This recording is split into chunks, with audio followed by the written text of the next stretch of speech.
Ladies and gentlemen, boys and girls, welcome or welcome back to another fun-filled edition of Subfloor. I'm your host, Jet, still viewing and reviewing the Sophia Suddiest primetime storylines of Season 5 and 4 of 1980s primetime soap opera extravaganza legacy, whatever you want to put at the end of that.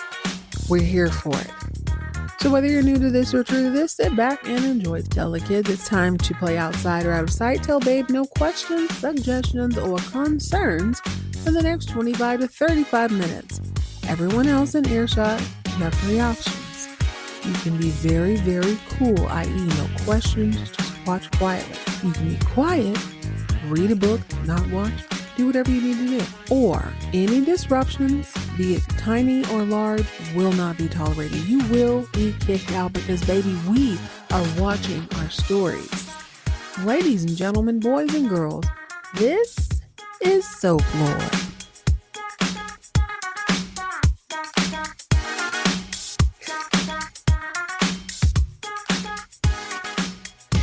Hello, gorgeous. Welcome or welcome back to another fun-filled edition of Subfloor. I hope your day is shaping up well. Let's go ahead and address the elephant in the room. Jet, where the hell have you been? Believe it or not, in America, you have to work. I don't even get it. I think we have some of the best personalities on the planet. Why are we not being paid to exist? Why do you have to show up and take tests? I'll have you know, I've been through a week and a half of training. My brain is mashed potatoes. Whipped mashed potatoes, no butter, no salt, no flavor at all. I barely got through that riffraff. And here's the tea. I'm a nerd. I love reading. I love information. Even I was like, ladies and gentlemen, this is a bit too much. Excuses are like elbows. We won't even go there. But I do apologize for leaving y'all out for so long. I know this is a rerun for you, but it's new for me. And I enjoy our time together. So, of course, we're going to jump back in full throttle, pedal to the metal. It's all gas. I'm doing nothing but watching soaps for the next few weeks because, quite frankly, I have accumulated enough vacation. Amen. To not have to worry about this for a while. I will let 2026 bring its own problems, but for the remainder of 2025, I am cutting up, I'm kicking back. We're watching vintage primetime soap opera at its finest, and we're starting with the shiniest bunch of them all, Queen Dynasty. I want to shout out to you guys one more time for being OGs who really love the show and who really appreciated it. There's a level of maturity that I can appreciate that I don't experience in my day-to-day life. I've been able to watch this uninterrupted. Nobody's really given too much tea away. Even if you did, it didn't bother me that much because I'm like, if you're going to run for 10 plus years, a storyline or two is par for the course. Things will be leaked. Conclusions will be met. It's probably a little bit more obvious after you've seen it once or twice. But I respect that you guys respect this being my first time out of the gate. I am most excited, quiet as kept, about season 5 of Dynasty because this is when I feel like she becomes her. She really understands, okay, this is what it is what it ain't. We're going to turn it up. We're going to get the attention. We've been pretty for a long time. We've had some stutter stepping, but we're back in this with all the flair, all the things that people want to see when you sit down to unwind. So go ahead and pour yourself up something bubbly and bright. I'm going to keep it cute today. I have some coconut water that's been in the freezer because for whatever reason, it was hot one day and it was freezing. I feel like, do you ever feel like you were just extra ashy in the winter? I definitely feel like that. And I feel like it's from the inside out. So I choose to hydrate my body today with coconut water. It ain't bubbly, but you know what? We're going to make it do what it do. As we enjoy season 5, episode 2 of Dynasty, The Mortgage. Don't even get me started on a livable wage and a mortgage. What do you think the mortgage is for a mansion? Let's say you and I are best friends, right? We each have sprawling property in mountains or whatever region. I have a 48 bedroom home that used to be a 52 bedroom home. That's neither here nor there. I got a lot of rooms in my home, even though from the outside to the naked eye, you might say, 10, 15 rooms tops. No, baby. Don't worry about that. 48. Now, I've thought about this long and hard. I feel like they're saying 48 rooms total. So if there is a mud room, that's one. If there's a bathroom, that's two. 48 rooms total. Who knows how many bedrooms? My guesstimate is there's about 8 to 12. And 12 is pushing it. 12 is an unfinished attic or an unfinished basement. But for whatever reason, this home is the talk of the town. I got to be quite honest with you. I've only watched about 10-15 minutes of this. So let me do my thing. We'll come back and we'll discuss all the ins and outs of this iconic season of Dynasty. One of the things I've always appreciated the most about Dynasty is they don't give a damn about what I said before. I said that then, this is now.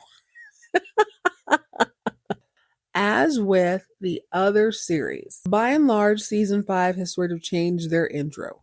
Falcon Crest definitely has. Dynasty definitely has.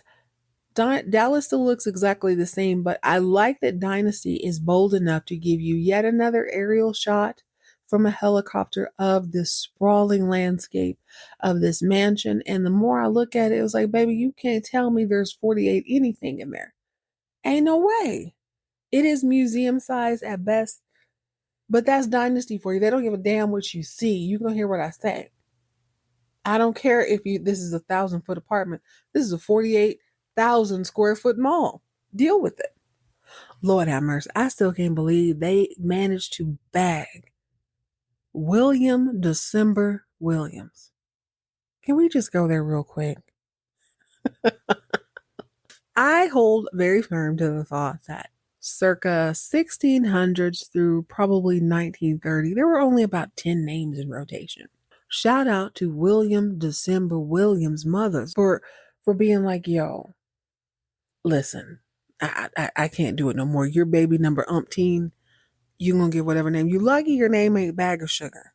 You lucky your name ain't Coco Melon. I tell you, with a straight face, I know a woman named Blondie who is nary a blonde hair on her head. I know a woman named Cookie. I know a woman named Brownie.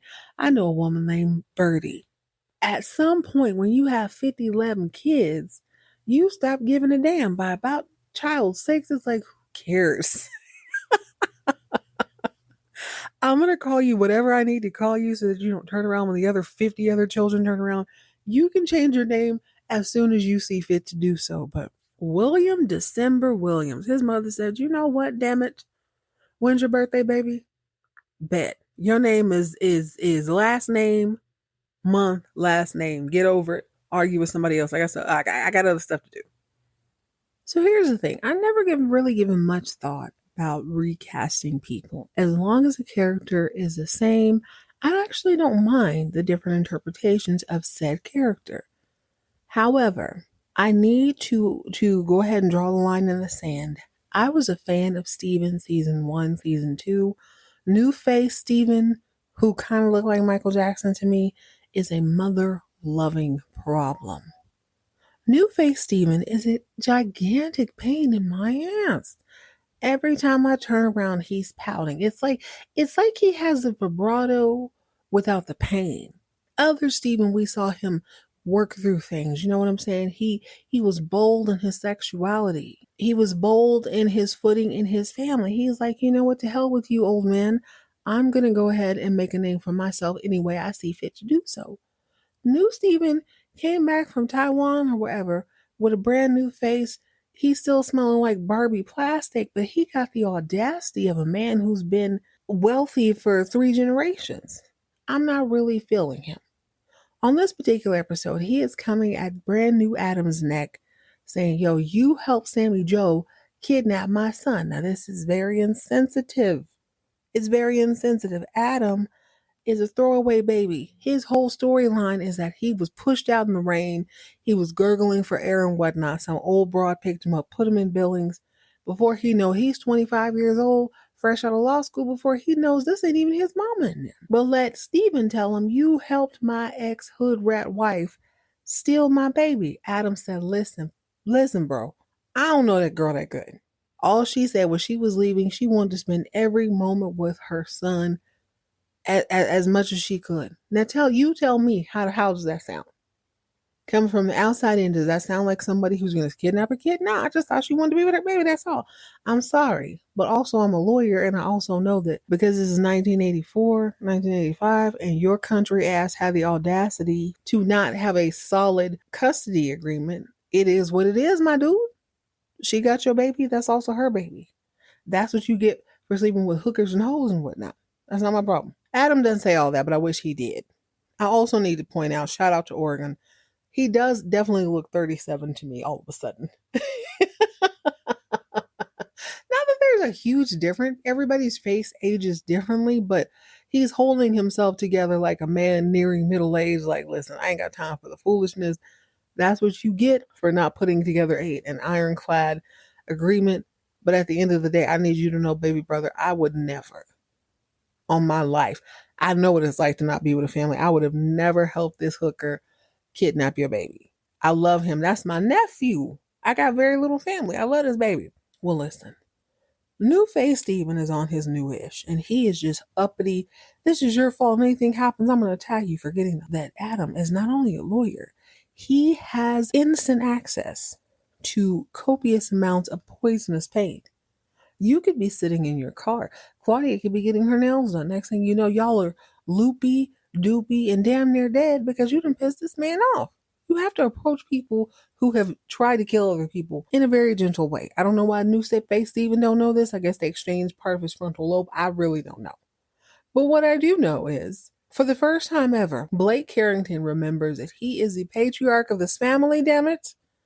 And it is time for the obligatory I am the father speech, and this is who we are. Before we go there, I need to reiterate that baby Danny is missing. Baby Danny shares the same bedroom as baby Blake, who, by all intents and purposes, was probably the favorite baby before Danny arrived. We don't even really know if Danny is Steven's, but it matters none because you know who's pissed off, who's upset, who is beside herself. Not Danny's mother, not Danny's grandmother, not Danny's father, who just happened to be pissed off, not Danny's stepmother, who happens to be Claudia the Stallion. His nanny, his baby mama, the nanny, is absolutely beside herself. She said, I knew that Sammy Joe was a trickery trick when she walked into this piece. Now she has stolen my baby. What are we going to do? I knew she had it out for him. It's so interesting to me that she is the only person who sort of clocked that this woman had nefarious intentions. Everyone else was just too intimidated by her, or like, you know what? Well, she's got this whole agreement. This is what we agreed to. Danny needs his mother.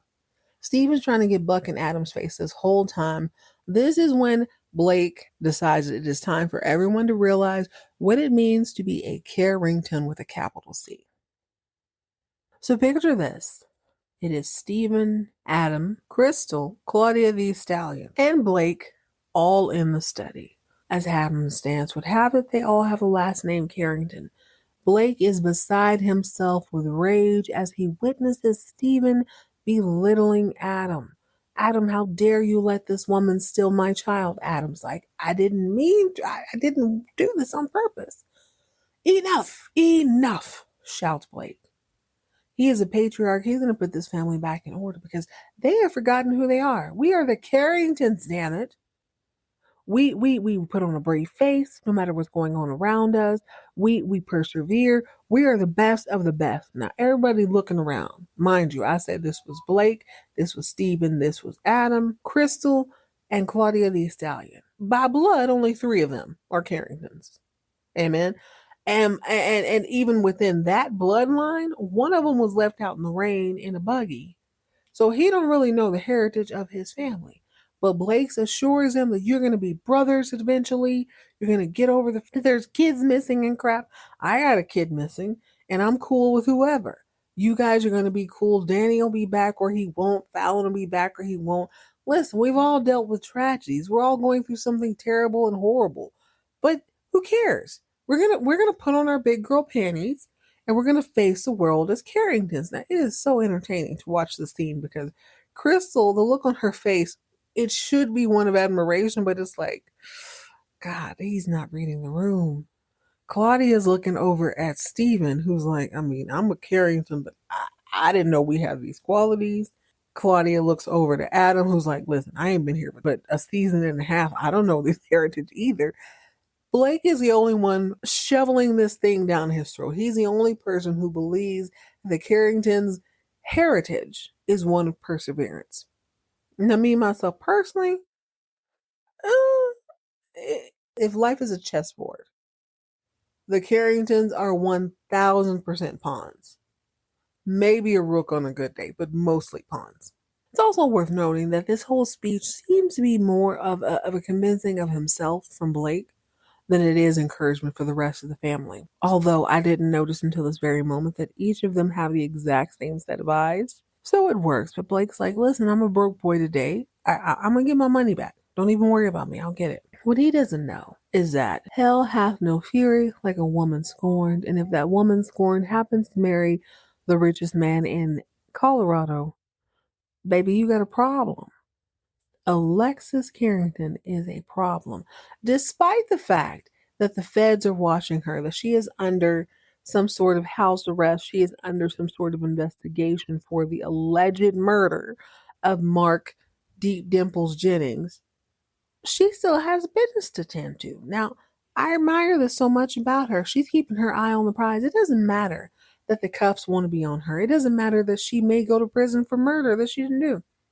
What she knows is that her ex-husband's house is probably going to be coming up on the market because he's a broke boy and he needs to extract all of the liquid assets from whatever he can. The house is a no-brainer. She wants to make sure she's on the up and up. She's abreast of every single change, every single move that he's making, and she makes a phone call that will inadvertently change her life and possibly Blake's. But before we get too deep into that, we got to get into Miss Deveraux. Not only has Miss Deveraux managed to bag Billy December Williams, she happens to be the Beyonce of 1984. Let her tell it. She's been touring all over you. I guess she's a David Hasselhoff of music. Super big in Germany, super big in European countries, not so much in the US. She decides, hey, Claudia, calm down. I know you're the manager of La Mirage until Fallon appears or doesn't appear. But I need to make a splash in the United States, and I think Denver, frickin' Colorado, is the mecca of music. It is the artistic haven of the West, and I need to be here. Claudia's like, listen, girl, I heard you sing. You tore the house down. I can't even front. You tore it down.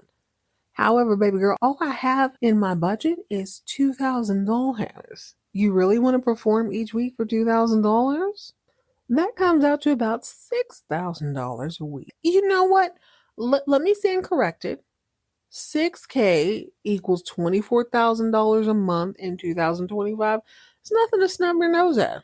It's weird though, considering who she is and what she has to offer. If she has been this sort of pseudo superstar in Europe, and not only that, she happens to have the attention and the matrimony of a man who is the equivalent of Clive Davis, why would you want to do little old Denver? This is one of the many questions that is plaguing William December William, aka Mr. Brady Lloyd. He is a high professional, high time, highfalutin producer. Okay, this is the thing. I don't think he's all that bothered by the fact that she wants to perform.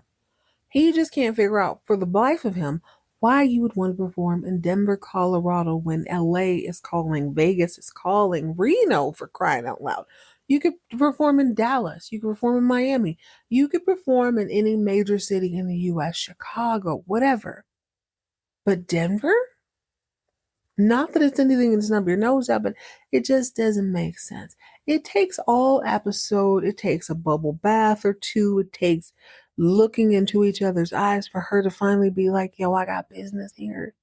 I got deep, deep business here that I need to take care of. So much so that she tells Claudia D. Stallion she ain't really worried about the money like that. Just make sure you have a stage for me. I'm on my Lily Mae. I just want to sing in front of these people, and I just want to win over America. I want to win over America with the middle American crowd. Likely story, but by the end of the episode, what we discover is that Billy D. Williams, aka Mr. Lloyd, is not really feeling this whole Denver residency. So as she's pouring her heart out over the piano keys, tingle, tingle, tingle, woo woo de woo, la di da da, he throws up the deuces and he walks out. Interestingly enough, Mrs. Deveraux, or Miss, well, hell, she's not Mrs. Lloyd now that I'm thinking about it.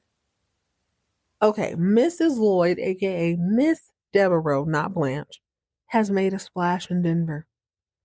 From her one or two impromptu performances at La Mirage, she has garnered some sort of fandom.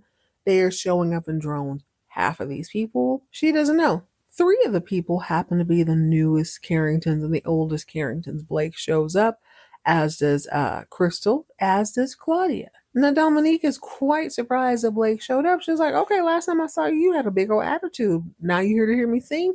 He's like, listen, I was having a rough day. I heard you got the pipes, darling. I want to hear you. And she's like, okay, good. Hang on to your pants, Mr. Sir. I gotta be honest, guys. I'm having a little bit of trouble accepting her in this show. It's not for what you think. It is because she doesn't blink. People who don't blink make me very, very nervous. I'm trying my very best. I'm fighting with everything in me not to see her as a hoodoo bio queen from Louisiana, from some swamp somewhere. I'm trying not to see her in that way, but that's all I see. If she doesn't blink, I think she's putting a hex on people. It's making me very uncomfortable.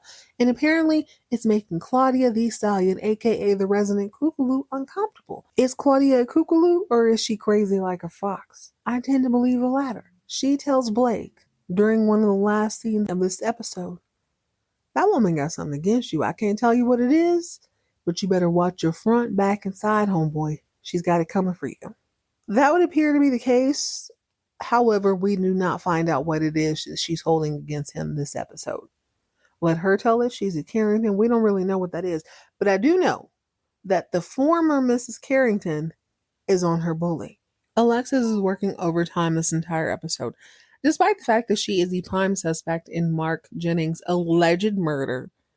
She's still on her bully. She wants to know what Blake is doing, making every move, making sure that she is a person who secures his mortgage, less TD fault, and then she can go ahead and foreclose on him. But despite all that, the cops are still like, yo, you're the biggest suspect. She's like, I'm not a freaking suspect. He worked for me. What is the big deal? She's smart enough to bring in her son, Adam, who is most like her. And he says, Mom, this guy's a douche, but he's right. Why did you write this $100,000 check? And y'all had a relationship? What's that about? This is what irritates me about this. Alexis Carrington has a million different relationships. What you're not going to do is imply that this woman had this sensual relationship with this man, paid him $100,000 and then killed him. Do you know how many baddies she keeps? She has a whole, what do you call it, a bevy or a harem of dudes? She is not tripping. She is not harder for any man. Trust me. It is the reverse, okay? $100,000. Why do I need to write a whole check and then murder you? I don't need to do that. Nobody believes her. But in the midst of this, she's keeping her head up. She's keeping her gloss on. She's keeping her furs on. And she's making money moves. Alexis freaking Colby also doesn't blink. Sadly, her son-in-law, or rather her ex-son-in-law, almost new son-in-law again, is not having the same luck. Because Fallon, Carrington, Colby, Fallon, Carrington, Colby, almost Colby, again, is a high-profile case. They're getting weirdos out of the woodworks calling, insisting that they've seen her in various spots. I just saw her here at the train station. I just saw her on top of Mount Everest. I just saw her at the Statue of Liberty. She's in Niagara Falls. She's on the West Coast. She's on the East Coast. She's in Mexico. Blase, blase. Jeff is going crazy, following every single lead, but the Denver Department of Policery is not feeling the same way. Matter of fact, they got a detective who is so good. He's already put out this lie that Fallon ran off in her wedding dress. We all know that not to be true because the wedding dress was the thing giving her the hallucinations and the headache. She took that off and she jumped in the car and she ran away. She did what she needed to do. So when someone calls, as they do in one scene, we get to see where Jeff is chilling at the police station. Someone calls and they're like, "You're looking for Fallon Colby?" Detective's like, yeah, have you seen her? Yeah, I know exactly where she is. You can stop looking. And the detective says, well, you saw her in her wedding dress, right? And the person on the phone is like, exactly. That's how they know people are full of it. It's quite cruel considering how devastating this loss is for Jeff. But if I'm being honest, Jeff seems to be the only person who's really, really that concerned. I mean, Blake is aware, but is he concerned? Not so much. Despite his duress, Jeff is still a good guy. He still knows he's Blake Carrington's favorite. Blake wishes Jeff was a Carrington. So much so that Jeff is compelled to be like, yo, dude, I know you're going through it. Listen, I have a whole trust fund. If you need it, and I'm not just talking about 5 or 10%. If you need 100% of my trust fund, I will give you 100% of my trust fund. That's how much I believe in you. That has to feel so good on Blake's fragile bone structure and ego. It has to feel like a warm bath on a cold day. Really, Jeff? You would really give up your entire inheritance for me? Side note. Yeah, you got a trust, but you also had a job for a while. You also has huge shares in Colby Coast. Is it a sacrifice? Probably not. But the gesture is cute nonetheless. It must be Blake's lucky day or his very, very unlucky day because eventually, at some point in this episode, Krystal is supposed to be at the doctor's office, only she's not. She's gone somewhere else. And when she comes back, she's able to hand Blake over a check for the humongous amount of $4,500,000. He's disgusted. Krystal, where the heck did you get this money? Did you sell your furs, your sables, your minks, your jewels, your pendants, your tracks, your weave, your wigs, whatnot? You sold it? And she's like, yes. I believe you, Blake. I believe you. He is offended. How dare you? How dare you do this? I can do this on my own. He starts to flip out, but then she's like, but you're broke. And he's like, I mean, yeah, honestly. Sorry. But the most interesting thing about this scene to me is that they had to write the amount out on the check. Now, that's not that unusual. I believe most of us soap fiends listening are millennials, Gen X, and a little bit older, people who are aware of what the soap opera world is. This scene reminded me of my junior year of high school where I was plucked from obscurity to be a speaker at the Armistice Day Assembly. We're honoring all of the veterans. And I was doing fine. We practiced before we went up before the entire school. So at some point, I had actually written out the names because I'm going to be real with you. Math has never been my strong suit. Word problems have never been my strong suit. I wrote out the actual number. But day of said speech, I stumbled. And I remember my homeboy Joseph was like, you were doing so good. I just don't know what number you said. Like, don't shut up. You know what I'm saying? I'm saying people died. That's all I'm saying. I didn't have the exact number. I played myself by not writing it more than once. Blake Carrington, aka Mr. Forsyth, was like, listen, what y'all not gonna do is embarrass me in front of God and everybody on national television. Write this number out so that I can say it. Now, I would think the number would be 4.5 million, but he says 400. He says the whole government name number out, and he's pissed. How dare you sell all of your crap? We go back to season 1 with the $1 million drop in the ocean. People need to think I am bawling at all times. How dare you, Krystal? How dare you sell all of the gifts and all of the furs and the minks and the cars and the jewels that I gave you? How dare you? She did it for love. I love you, and you need this money. Mind you, homeboy has to raise $100 million. But you know what? This $4,500,000 is going to have to do. She went so far as to remove the diamond off of her wedding band. All she's wearing now is a wedding band. No wedding ring because she believes in him so much. And he's pissed. Also, he's pissed because he was expecting some news about the baby, but their appointment is actually until the next day. Disappointment is running rampant through the halls of this mansion. Jeffrey gets a call from the Denver morgue. Can you even imagine? He knows what they're calling about, but he obviously doesn't want to know what they're calling about. They've asked him, Mr. Colby, could you please collect your penny loafers and your finest hairspray and escort yourself down to the Denver morgue? I need you to identify a body. Oh my God, it's devastating. It's devastating. He goes down to the morgue, and all he has in the back of his mind is that baby Blake has been asking for his mother. Where's mommy? Where's mommy? Now, in my mind, baby Blake is actually asking for his nanny because he only sees Fallon 2 or 3 times a week. But we're going to let that slide since she's disappeared, okay? We'll let that ride this one time.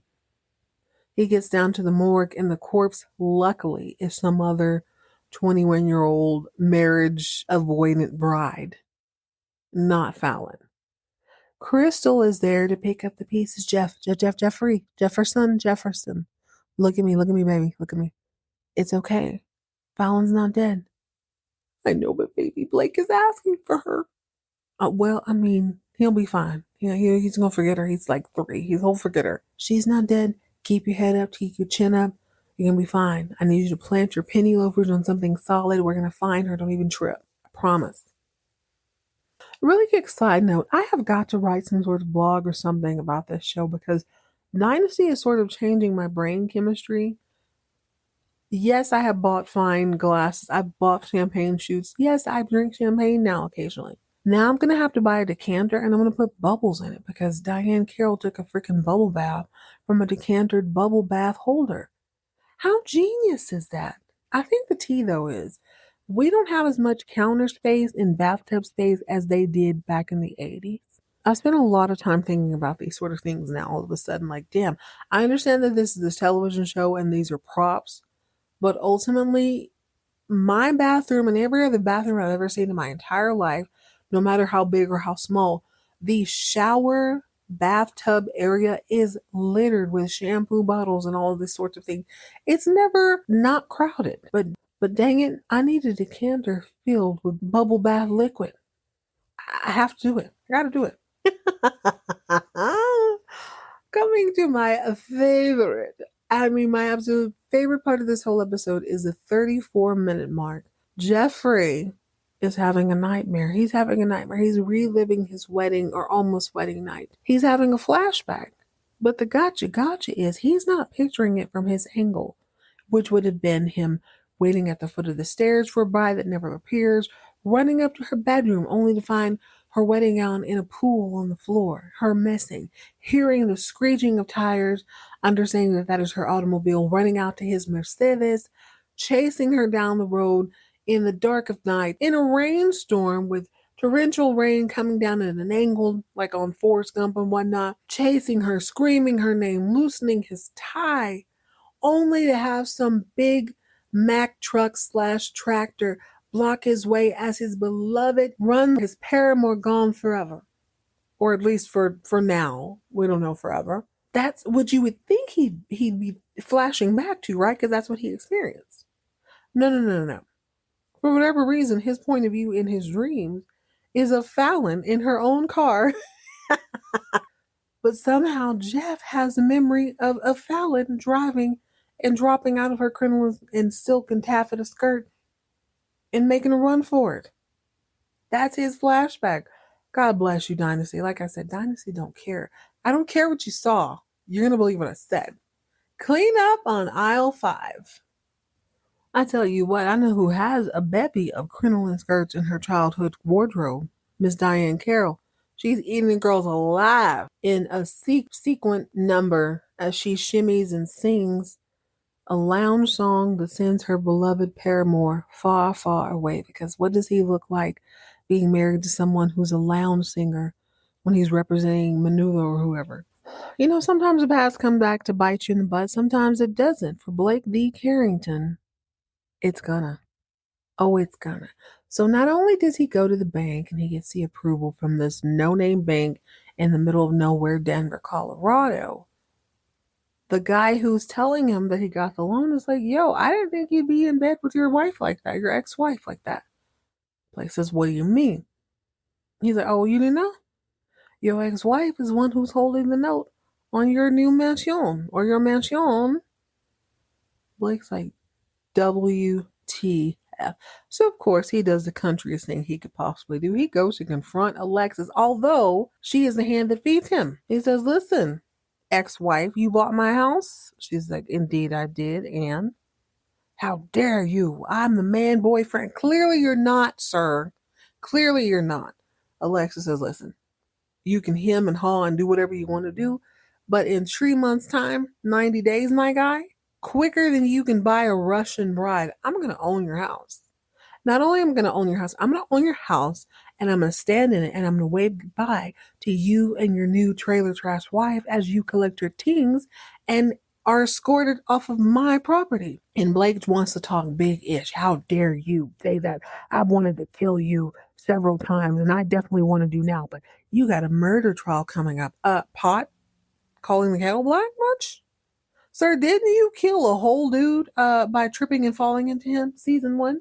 Didn't you? Didn't you kill your son's ex-lover? And behind some just clumsy-ish? I really wish Ted Denard would come back from the dead, but that doesn't seem to be happening anytime soon. She's like, you know what? I ain't no killer, but I know this. I know you bought that mansion for me to stunt in, so do not be upset when I do the very thing you wanted me to do with it. I'm going to stunt. I just happen to be wanting to stunt when you and your wife are pulling all of your crap out of me and my kid's house. Okay? Love you, boo. Mwah. Okay, last little tidbit. I can't stress this enough. The detective, Sergeant Roscoe, who seemed to be working Fallon's case, I don't know if he just has other things going on. He doesn't seem to be all that interested. He does not seem to be concerned. Actually, the more I think about it, no one is really all that concerned. Fallon is fully missing. Nobody's considering that she might be deceased. They're just thinking, okay, she's clearly run away. We're going to find out where she is. So some brawny man in a puffer vest shows up at the police station. He's like, yo, I gave this girl a ride across country. She told me that she needed a ride. She asked me where I was going. I'm like, yo, I'm going to Seattle. And she said, you know, what a coincidence. I am too. So he claims that's where he took her. Goes down to the station. And by the end of it, Jeff is drinking this cheap turpentine level strength coffee from the police station. And he decides that by episode 3, he will be on the West Coast doing the absolute most in Seattle v. Washington. End scene. My bad. I talked all that ish, Portland, not Seattle. Dude claims that he sees Fallon. She says, where are you going? Well, I'm going to Portland. Oh, me too, baby. Brawny man in the puffer vest decides that she is good enough, takes her all the way to Portland. Jeff, at the very end of this episode, decides he too is heading up to the Northwest on the West Coast, doing the absolute most in Portland, Oregon, long before Starbucks. End scene. All right, guys, we got 2 missing people. We have mild interest from the Carrington family. This is a little more Carrington-centric than I would have liked, but I'm not mad at it. We got to get somewhere, right? Where is Sammy Joe? Where is Danny? Where is Fallon? Is she cool? Is it going to be the same girl coming back? I'm kind of waiting for that not to happen because I totally get her point. Y'all have not been bringing the heat like you needed to be bringing the heat.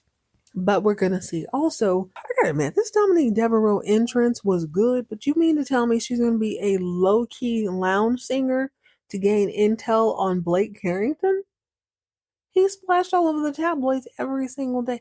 Girl, don't do that. Oh, this is one point I didn't really talk about, but this is what seems to have gone down. So she told us she was a Carrington, right? We don't really know what that means. I don't know if it's from his mom. I don't know if it's from his dad. But what I do know is that Billy December Williams, aka Mr. Lloyd, has helped her. She's listened to his advice most of her life, but for some reason, she's not listening now. She listened to him when she was overseas, like, yo, buy this club, don't buy this club, bring in the singer, don't buy the singer.